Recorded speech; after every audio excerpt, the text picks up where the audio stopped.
এই যে শুভ শব্দ, তার মানে ওই দিনটা হচ্ছে সব থেকে ভালো দিন। কিন্তু না, ইসলামে আল্লাহ সব দিনটাকেই ভালো করেছেন। বিশেষ বিশেষ মাসকে আল্লাহ রহমত আর বরকতের মাস আর উত্তম মাস বলেছেন। জোরে বলুন সুবহানাল্লাহ। সেগুলো কিন্তু আরবি মাস হতে হবে। বাংলায় কি পড়ছে, ইংরেজি কি পড়ছে, ওটা আমরা দেখবো না মৌলবীরা। আমাদের কাছে ইসলামে আরবি মাস হতে হবে। রমজানুল মুবারকের মাসটা চৈত্রও পড়তে পারে, বৈশাখও পড়তে পারে, পারে না? পারে না। ইংরেজি ফেব্রুয়ারি পড়বে, মার্চও পড়তে পারে, এপ্রিলও পড়তে পারে। এটার সাথে সাথ নাই। আল্লাহ কোরআনে বললেন এই মাসটাকে আমি বরকতপূর্ণ মাস হিসাবে দিলাম। জোরে বলুন সুবহানাল্লাহ। ওই মাসটা রমজানুল মুবারকের মাস, রমজান মাস, বরকতের মাস, রহমতের মাস, মাগফিরাতের মাস। এইটা আপনাকে বিশ্বাস রাখতে হবে। চলুন এরপরে, আপনি নিজেকে মুসলমান বলে দাবি করছেন, শিক্ষার যে কতটা প্রয়োজন আল্লাহ কোরআনে এই সূরার মধ্যেই বলেছেন, আল্লামা বিল কলাম, আমি কলমের সাহায্যে, হে নবী, মানুষকে শিক্ষা দিলাম কলমের সাহায্যে। আল্লামা বিল কলাম, কলমের আবিষ্কার এত তাফসীর খুললে পাবেন। কলমের সাহায্যে তোমরা শিক্ষা নাও। আজকে যে জাতির কাছে কলম নাই, শিক্ষা নেই, সেই জাতির অধপতন ঘটেছে। বড় কষ্টের বিষয়। আপনাদের মুর্শিদাবাদের কোনো জেলা হবে, আজ থেকে 10 বছর আগেকার ঘটনা বলছি, কোনো থানা হবে, একটা মুরগির ডিমকে কেন্দ্র করে 11টা মার্ডার হয়েছে। কেন? খালি শিক্ষা, এডুকেশন না থাকার কারণে।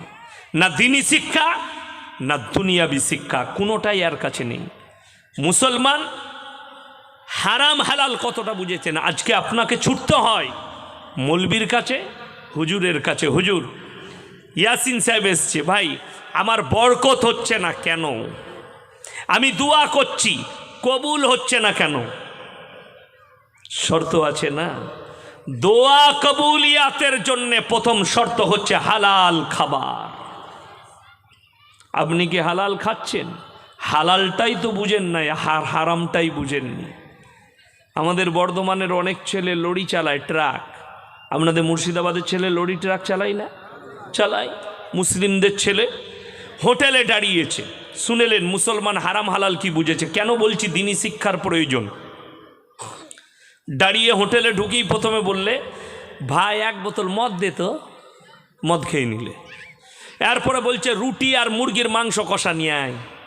সে রুটি আর মাংস কষা এনেছে, তখন জিজ্ঞেস করছে, ভাই মুরগিটা জবাই না কাটা রে? আমরা হারাম করে জুতো করে মার রে। আচ্ছা, যে মদ খেয়েছে তার আর ওইটা জিজ্ঞেস করা যাবে? কথা বলেন। যে লোকটা মদ খেয়ে নিল তার লেগে এটা আর জিজ্ঞেস করার প্রয়োজন নাই। চলুন, আপনি যদি জলঙ্গি বাজারে যান, কোনো রেস্টুরেন্টে খাচ্ছেন, কোনো হোটেলে, কি জিজ্ঞেস করতে হবে? দাদা মুরগিটা জবাই না কাটা? করতে হবে না? হবে না? কথা বলেন, হবে না? হবে না? হবে। কেন? আপনার জন্য শর্ত হচ্ছে হালাল খাবার।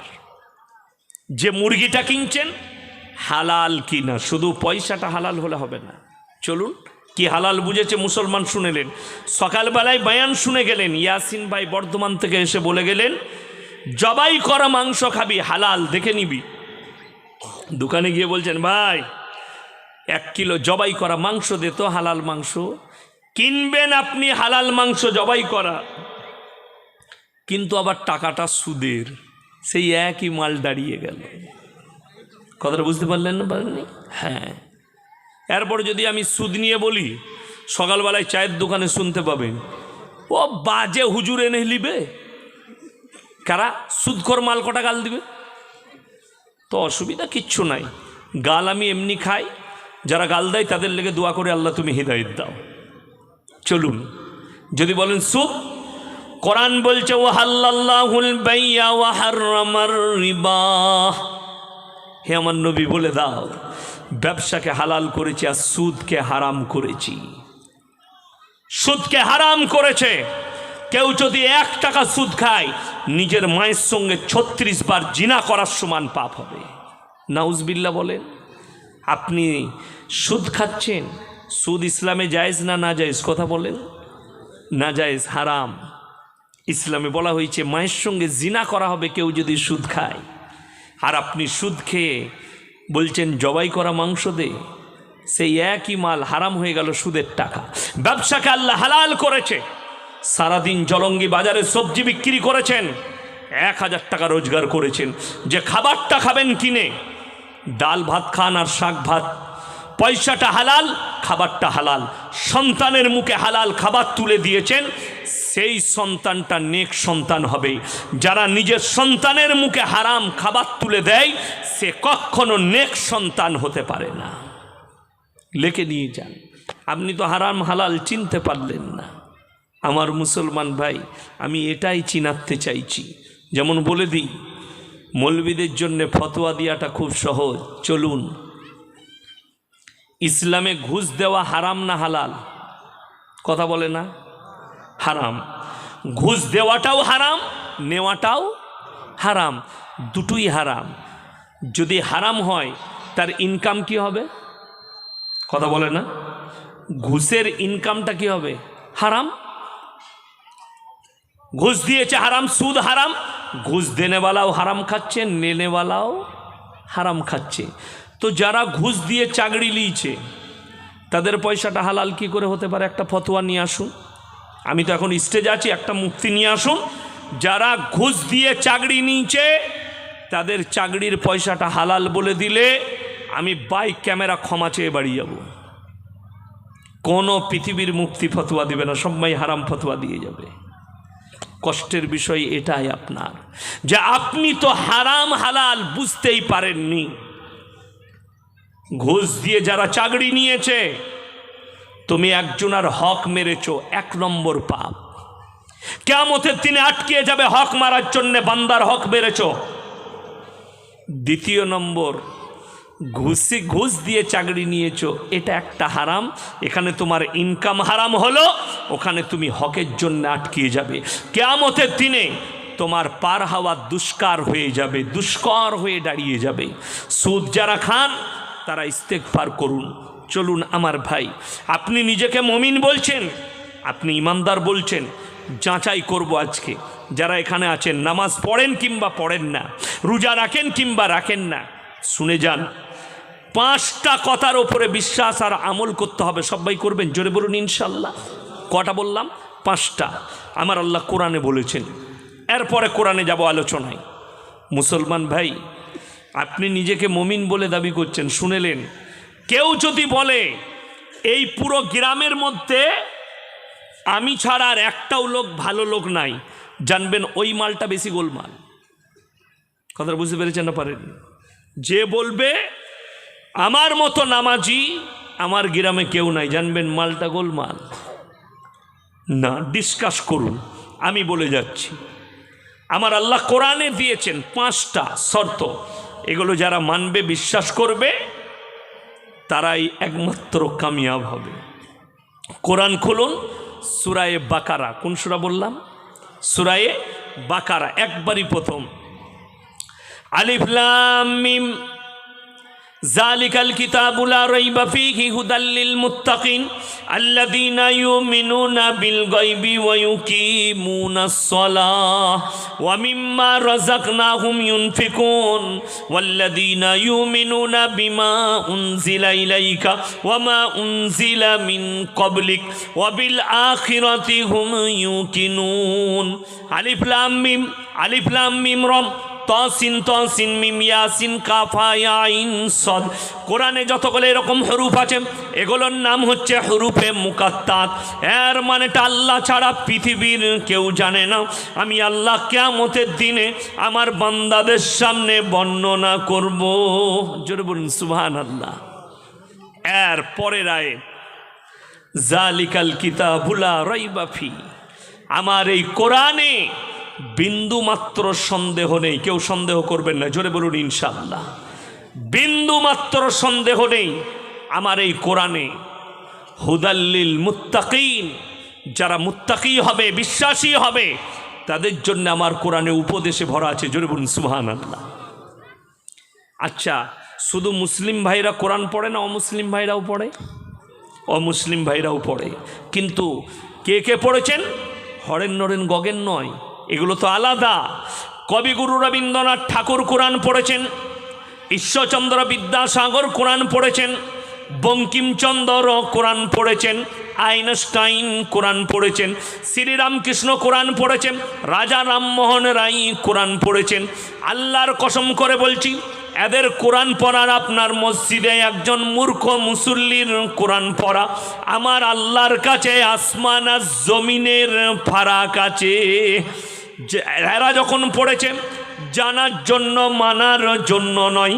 আর একজন মুমিন ব্যক্তি কোরআন পড়ে, আল্লাহ তুমি যা বলেছ সত্য বলেছ, যেটা দিয়েছ আমাদের জন্য উপদেশ দিয়েছ। জোরে বলুন সুবহানাল্লাহ। ওই জন্যে একজন ইমানদার আর ওই শিক্ষিত, এদের দুজনের মধ্যে কোরআন পড়ার ফারাকটা হচ্ছে আসমান আর জমিনের ফারাক। একজন বিশ্বাসে, একজন অবিশ্বাস করে দেখেছে। চলুন, এরপরে আল্লাহ বললেন 1 নম্বর গুণাবলী, যারা হিদায়েতের উপরে আসতে চায়, যারা কামিয়াবি লাভ করতে চায়, 1 নম্বর আখলাক, আল্লাযীনা ইউমিনুনা বিল গায়ব, তারা যেন না দেখে আল্লাহকে বিশ্বাস করে। সবাই করবেন, জোরে বলুন ইনশাআল্লাহ। আচ্ছা আপনারা বলুন, আল্লাহকে কেউ দেখেছেন এখানে? আচ্ছা দেখার ইচ্ছা আছে না নেই? আরে কথা বলে না কেন? জোরে বলুন ইনশাআল্লাহ। এই শখটা ভালো শখ। দেখুন, আমাদের বাবারা যখন বলে তোর লেগে একটা মেয়ে দেখে এসছি, 1 সপ্তাহ পরে তুই যাবি, তো মনটা কি বলে? খালি মনে মনে হয় কবে আসবে শনিবারটা, দিন পেরোই না, মনেতে লাড্ডু ফুটে না। আমি আমার বিবিকে দেখবো, আমার যে অর্ধাঙ্গিনী হবে, রাতের বেলায় আর ঘুম হবে না সেই যুবকে, কবে আমি দেখতে যাব। ফটোটা দেখেছে একবার, দারুণ লাগছে, কবে আমি সামনাসামনি দেখব, দিন পেরুবে না। তোমার যেমন উতাল হয়, আমার মুসলমান ভাই আপনি ইমানদার হন, জান্নাতি দিকে আল্লাহ সুন্দর উপহার দিবেন। সেই উপহারের মধ্যে একটা মারাত্মক উপহার হচ্ছে আল্লাহ দিদার। জোরে বলুন সুবহানাল্লাহ। আল্লাহ নিচে দিদার করাবেন জান্নাতি দিকে, এটা আল্লাহর একটা বহুত বড় উপহার। না দেখে আল্লাহকে বিশ্বাস। দেখুন, এখন বর্তমান মুসলমানদের ইমানগুলো ধ্বংস হচ্ছে, সেটার জন্য কিন্তু মোবাইলও দায়ী আছে। মোবাইলে দেখবেন এখন বর্তমান কিছু ঘটনা আমরা পাচ্ছি, কি এই মোবাইলের মধ্যে ইউসুফ নবীর ঘটনা দেখতে পাবেন। পাচ্ছেন না? পান নাই? ভিডিও করে ছেড়েছে। একটা সুন্দর যুবককে মেকআপ করিয়ে তাকে ইউসুফ নবী বানিয়েছে, একটা মেয়েকে মেকআপ করে তাকে জুলাইখা বানিয়েছে, একজনকে বাদশা সাজিয়েছে। অথচ জানি না এই ছেলেটা কোন দেহ ব্যবসায়ীর ছেলে, এই মেয়েটা কি কারবার করে, এক চরিত্র কেমন। আপনি যখন এই ঘটনাটা দেখবেন মোবাইলে কিংবা টিভিতে, আপনার ব্রেনে ধরে গেল এই ছেলেটা ইউসুফ। অথচ ইউসুফ নবীকে আপনারা কেউ দেখেছেন? ওই হারামখোররা যারা তৈরি করেছে তারা কেউ দেখেছে? দেখেনি। এইখানে মুসলমানের ইমান ধ্বংস হচ্ছে। শুধু তাই নয়, দেখবেন আমি পরশু দেখলাম গাড়িতে আস্তে আস্তে হযরতে সৈয়দনা বেলাল হাবশী রাদিয়াল্লাহু তাআলা আনহু, তিনার দেখছি ঘটনা বানিয়েছে। কালো একটা জংজঙে লোককে ছোট পাড়া কাপড় পরিয়ে তাকে মারছে, দিয়ে লিখেছে হযরতে বেলালের জীবনের করুণ কাহিনী, প্রতিবাদ করুন।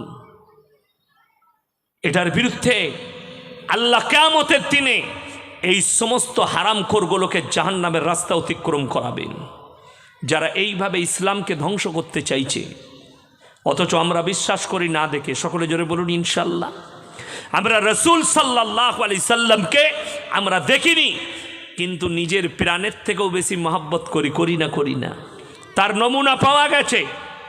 নূপুর শর্মা বলে একটা নোংরা মেয়ে কুরুচিকর মন্তব্য করেছিল আল্লাহর হাবিব সাল্লাল্লাহু আলাইহি সাল্লামের জন্য, ঠিক কিনা কথা বলেন? তো তার বিরুদ্ধে গোটা পৃথিবী গর্জে উঠেছিল না উঠেনি? এই জায়গাটাই বোঝা দরকার। মুসলমানরা নবীজিকে দেখেনি, বর্তমান যুগের কোনো মুসলমান। আমাদের দিলেতে যদি এত মহব্বত থাকে, দেখলে মানুষ প্রাণ দিতেও দাঁড়িয়ে যেত, ঠিক কিনা কথা বলেন? এখনই অনেক আশিকে রসুল আছে যারা ইসলামের জন্য প্রাণ দিতে রাজি আছে এবং দিচ্ছেও। আজকে যাদের চিন্তাধারা আছে এই সময়ে ইসলামের কি হবে, মুসলমানের কি হবে, তাদেরকে অনুরোধ করে বলছি, আমার ভাইজান ভয় খাবেন না। নবীজি সাল্লাল্লাহু আলাইহি সাল্লামের হাদিস, গোটা পৃথিবীতে একদিন ইসলাম প্রতিষ্ঠিত হবে। জোরে বলুন সুবহানাল্লাহ। ইসলাম প্রতিষ্ঠিত হবে। লাল সাগরে হুতি বিদ্রোহী, ইয়ামানের যারা হুতি বিদ্রোহী আছে তারা অ্যাটাক শুরু করে দিয়েছে আমেরিকার উপরে। কষ্ট লাগে, আমেরিকার পতন শুরু হয়ে গেছে, চিন্তা নেই। আজকে মুসলমানের নাম টেররিস্ট যে রেখেছে তার নাম হচ্ছে আমেরিকা। আজকে একটা মুসলমানকে আতঙ্কবাদী নামটা যে দিয়েছে তার নাম হচ্ছে আমেরিকা। বড় কষ্ট লাগে। আল আকসা মসজিদ ইনশাল্লাহ একদিন ইসলামের ঝান্ডা গেড়ে যাবে। জোরে বলুন সুবহানাল্লাহ। খালি অপেক্ষা। আমাকে কালকে একজন প্রশ্ন করেছে জালসাই, হুজুর রাম মন্দির উদ্বোধন হবে, 22 তারিখে দেশের প্রধানমন্ত্রীজি তিনি উদ্বোধন করবেন, আমাদের তো মসজিদটা চলে গেল। আমি বললাম, শোনো, এতে দুঃখ নেই, তুমি কাঁদছো বাবরি মসজিদের জন্যে, আর তোমার মসজিদ কাঁদছে তোমার জন্যে, তুমি তোমার গ্রামের মসজিদে নামাজ পড়তে যাও না। হে আমার ভাই, ঠিক কিনা কথা বুঝতে পেরেছে? ফেসবুকে অনেকজন ব্যথা দেখাচ্ছে, আর আমি বলেছি আল্লাহর যদি কৃপা থাকে, আল্লাহর ইচ্ছা যদি থাকে, একদিন না একদিন বাবার হাম তেরে মসজিদ মে ফির সে আজাদ দেंगे। জোরে বলুন ইনশাআল্লাহ। আল্লাহর যদি ইচ্ছা থাকে, বাবার হাম তেরে মসজিদ মে ফির সে আজাদ দেंगे। যারা আমার মুসলমান ভাই, যারা মনে করছেন আরে মৌলবি সাহেবরা ভারতের মুসলমান, আপনারা কেন আল আকসা নিয়ে মাথা ঘামাচ্ছেন, তোমার ইমানটা ধ্বংস হয়ে যাবে। কোরআনের আয়াত যতদিন বাকি আছে মুসলমানের রক্তের সঙ্গে আল আকসা জুড়ে ততদিন থাকবে। জোরে বলুন সুবহানাল্লাহ। এত সহজ নয়। আমাদের নবী সাল্লাল্লাহু আলাইহি সাল্লামকে ইমামুল আম্বিয়া বলা হয়, হয় না? হয় না? ইমামুল আম্বিয়ার অর্থ তিনি হচ্ছেন নবীদের ইমাম, সমস্ত নবীর ইমাম। আচ্ছা আপনারা বলুন, আল্লাহর হাবিব যখন দুনিয়ায় ছিল কোনো নবী আর বেঁচে ছিলেন? দুনিয়াতে ছিলেন? কেউ থাকেননি, সব দুনিয়া ছেড়ে দিয়েছেন।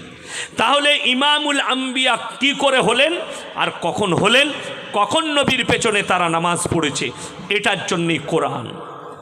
সুবহানাল্লাযী আসরা বিআবদিহি লাইলাম মিনাল মসজিদিল হারাম ইলাল মসজিদিল আকসাল্লাযী বারাকনা হাওলাহু লিনুরিয়াহু মিন আয়াতিনা ইন্নাহু হুয়াস সামিউল বাসীর।